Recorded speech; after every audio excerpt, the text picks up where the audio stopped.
это Audi Q5. На этих автомобилях, как на многих автомобилях ВАГ-группы, передние пыльники разлагаются и крепление перестает выполнять свою функцию.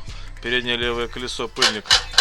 Идем переднее правое колесо. Здесь закрепляли, здесь более-менее. Но там тоже уже ушки, отверстия прогнившие, поэтому стоят увеличенные шайбы. Скоро и там сгниет. Сейчас будем менять оба. Заднее правое колесо. Все тихо. Заднее левое колесо.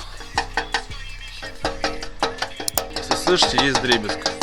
Также возникновению высокочастотных вибраций способствуют сайлентблоки. Сайлентблоки теряют свою упругость заводскую, которая заложена заводом. И за счет этого появляется вибрация.